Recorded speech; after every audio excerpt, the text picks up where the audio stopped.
Entre un être humain et un autre, la magie. Depuis des millénaires, les hommes ont tenté de s'approprier le pouvoir des dieux et d'intercéder entre les dieux et eux pour obtenir un certain nombre de faveurs, ou pour obtenir que l'adversaire soit écrasé. Mais là, nous n'allons pas parler de guerre, mais d'amour. La magie amoureuse, qu'est-ce que c'est? Vous allez le savoir.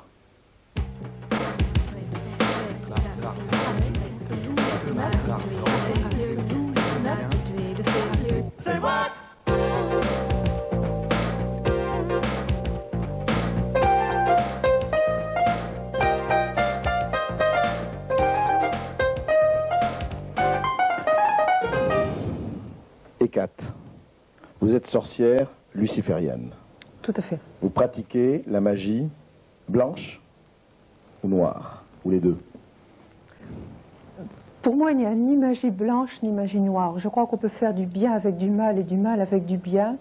Donc, très honnêtement, pour moi, il y a une magie et on la dirige négativement ou positivement, tout simplement. Bon, alors, est-ce que vous comprendrez que mon esprit sceptique peut aussi se poser des questions en disant vraiment, est-ce qu'on peut faire intervenir des puissances ou des forces occultes pour, par exemple, puisque c'est le sujet de notre émission aujourd'hui, est-ce que pour forcer ou pour amener quelqu'un à avoir de l'affection pour vous alors qu'apparemment il n'en a pas? Est-ce qu'on peut faire quelque chose? Est-ce que les objets notamment, vous allez nous les montrer, nous les expliquer plutôt, peuvent servir en tout cas à provoquer des sentiments que quelqu'un n'éprouve pas, ou en tout cas semble ne pas éprouver? Je crois qu'avant d'entreprendre un travail occulte ou prestation ésotérique, je crois qu'il faut d'abord faire une étude. Quand quelqu'un vient en mon cabinet me demander des travaux de magie d'amour, donc puisqu'il en est question, moi j'essaie toujours de faire une étude par les tarots principalement, ou sur photo, mais principalement par les tarots, pour voir si l'action me paraît réalisable ou non réalisable, à travers la voyance évidemment. Si elle ne me paraît pas réalisable, je ne l'entreprends pas. Si elle me semble réalisable, je l'entreprends. Ceci dit, au risque de m'attirer certaines foudres, je crois qu'on ne peut jamais garantir à 100%, je tiens vraiment à le dire, une action occulte. Des rituels sont intercédés ou ne le sont pas, mais garantir un travail à 100%, ça me paraît vraiment du charlatanisme. Alors, Hécate, oui. D'une part, ça je tenais à le dire. Je crois que vous faites bien de le dire, effectivement, Voilà. Il n'y a pas de garantie à 100%, mais... C'est impossible.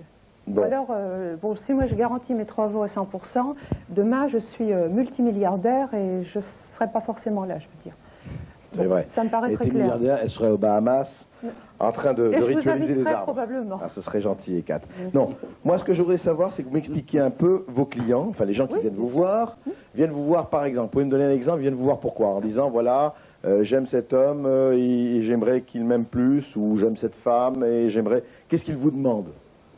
Toutes sortes de demandes. Ça peut être le mari qui a perdu sa femme parce qu'elle a trouvé mieux.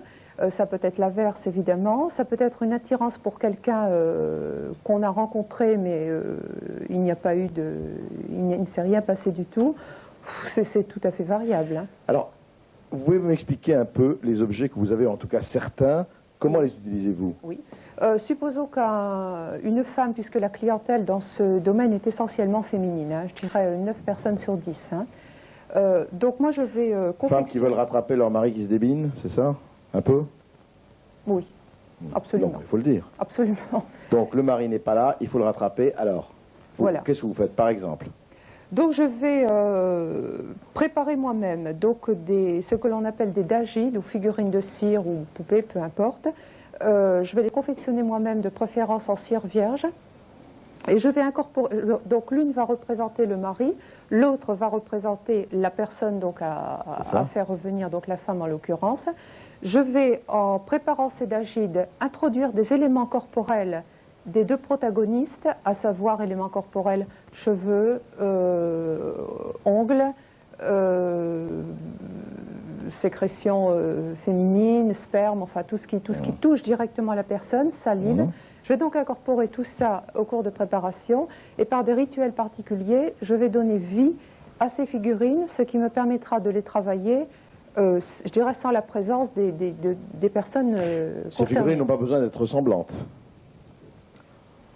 Est-ce qu'elles ont besoin de ressemblantes au modèle? Vous demandez des photos du conjoint? Je demande des photos, oui, pour les visualiser, mais je crois que la photo n'est pas essentielle en sorcellerie, puisque la sorcellerie existe depuis la nuit des temps, la photographie, vous savez bien, depuis pas très longtemps. En fait. Oui, vous êtes un art ancien, c'est un art nouveau. Tout à fait. Et alors, donc, vous travaillez sur ces figurines donc, qui sont donc la représentation vivante des personnes sur qui, entre guillemets, travailler. Voilà. Et à quoi sert, si c'est dans la même, par exemple, ce couteau, à quoi sert-il?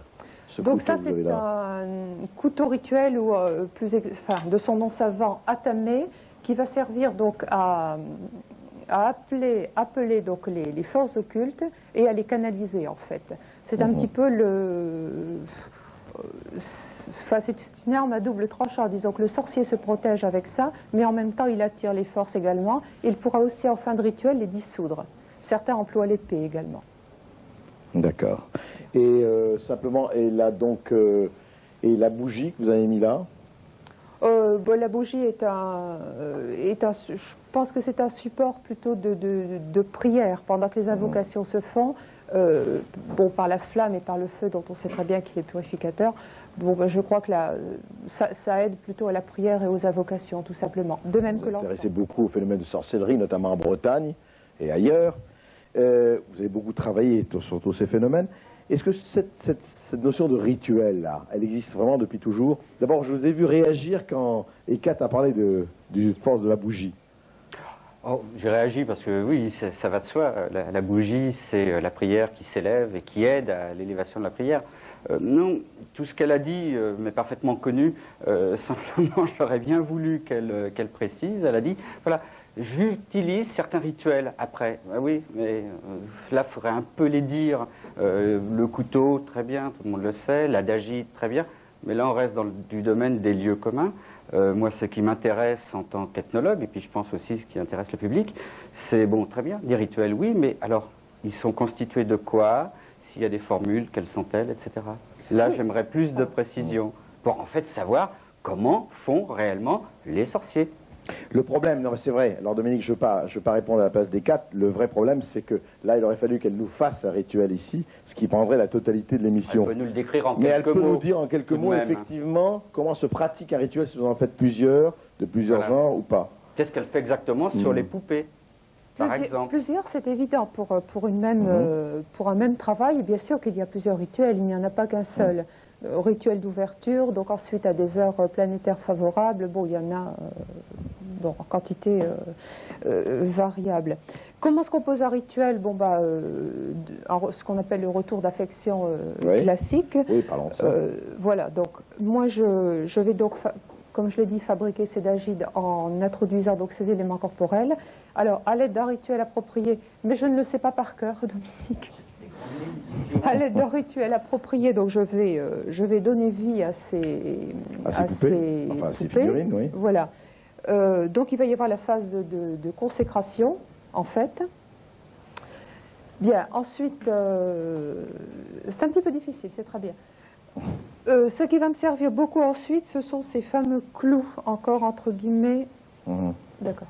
Ces clous d'envoûtement. Donc, pendant que je vais prononcer des incantations à des divinités que je me suis choisies, avec qui j'ai fait entre guillemets pacte, ça n'a rien de diabolique. Hein. Pendant mes invocations, je vais piquer les dagides au point stratégique, c'est-à-dire au cœur, bien entendu, à la tête et sur les parties sexuelles. Bon, le rituel. Le triangle d'or. Si vous voulez. Bien entendu, le rituel, il y a des rituels tout faits, des rituels connus, mais il y a aussi, et je crois que c'est très important en sorcellerie, ses propres rituels, ses propres paroles. Je n'essaie pas de me dérober. Non, ce que vous créez vous-même. Voilà, je pense qu'il faut être capable de créer, c'est même pas un rituel, il faut être capable de reproduire ce que l'on vous demande, ce que l'on demande, et d'avoir ses propres paroles. Moi, quelquefois, je pars sur je n'ai pas de rituel. Et je pars sur ce que je ressens. Mais en fait, quand même, quelque part, vous les envoûtez pour les ramener, ou pas? Oui, on peut dire ça. On peut dire ça, il y a quand même une influence. Une influence. Le but consiste quand même à saturer l'inconscient de l'autre à travers le. C'est ça. Bon, mais, Est-ce que quand vous piquez, juste un mot, ça va être très naïf ma question, quand vous piquez, l'autre peut avoir une réaction physique, enfin la personne piquée? Oui, je pense qu'à force de répéter l'opération, la personne, n'oubliez pas qu'il y a donc des éléments corporels qui sont introduits. Tout à fait. Je veux savoir, est-ce que vous avez des témoignages de gens qui se sont sentis un tout petit peu grattés ou même piqués pendant que, enfin vous ne savez pas, pendant que vous faisiez ça? Si, oui, Oui. absolument. Là aussi. Alors donc, je vais demander au prêtre, à Père Georges Morand. Mais je crois qu'il faut reconnaître qu'il y a objectivement des phénomènes qui se passent et qui sont liés à ces pratiques magiques.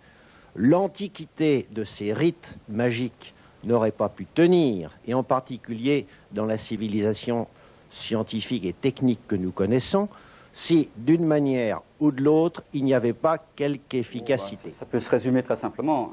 La magie en général, et donc la sorcellerie en particulier, repose en fait sur un double postulat, savoir que l'homme est environné de force, appelons ça comme ça, c'est le plus simple, et que, par ailleurs, un certain nombre de gens, parce qu'ils ont un pouvoir intrinsèque et une connaissance, les rituels, peuvent agir sur ces forces, dans le sens qu'ils souhaitent.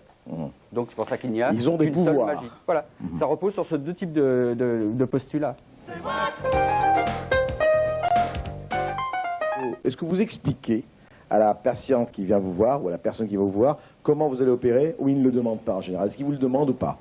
Beaucoup Oui, le ou elle. demandent. Une majorité le demande, oui, j'explique en effet. Vous expliquez? Oui, oui. Et vous leur dites, voilà, je vais faire ça, et ça Absolument. correspond à ça, etc. etc. Absolument. En théorie, Oui. l'effet ne doit pas être concluant, à Puisque mon j'ai avis. la parole, je voulais dire, je suis particulièrement d'accord avec monsieur quand il dit, au sujet de sa patiente, au fond, elle avait besoin d'amour, elle avait besoin de tout simplement dans sa vie. C'est vrai que moi, j'ai entamé quelques opérations sorcières, et au moment où ma consultante me disait, le travail réussit, mais finalement, j'ai trouvé quelqu'un d'autre qui me correspond beaucoup mieux. Alors, je me dis qu'effectivement, là... il y a quand même quelque réussi chose. parce qu'il n'y a plus besoin de travail. Ben oui. Ah, c'est ça. Oui, donc c'est vrai qu'elle avait, bon, effectivement, l'homme de sa vie, mais bon, L'homme ça de ne sa vie est l'intéressait devenu plus. l'homme de son année, Bah, puis l'homme de son mois, puis l'homme de Voilà. sa Par contre, semaine. qu'elle dit, ce qui est très intéressant, c'est que souvent une action de sorcellerie dure longtemps. Et en cours, eh bien, la demande initiale se modifie. Alors effectivement, une demande d'amour, la personne veut envoûter un tel. Au départ, c'est ça, l'être de sa vie. Et puis, ou être désenvoûté, parce que jusqu'à présent, on n'a parlé que de faire. Pour le ramener. Le sorcier des faits aussi. Mais en cours de route, au fil des mois, que peut-être l'action va être contrariée, il ne faut pas croire que le client, il reste passif, lui. Il vit, et quelque part, il aide aussi le thérapeute. Bien sûr. Et bien souvent, le thérapeute, moi j'emploie ce Vous savez ce que terme. vous dites, là, Dominique Camus, c'est qu'entre un sorcier et un psychanalyste, c'est la guerre qu'un divan de différence. Non, non, le psychanalyse emploie d'autres moyens, d'autres rituels, si vous voulez. Oui, nous, on n'a Voilà. pas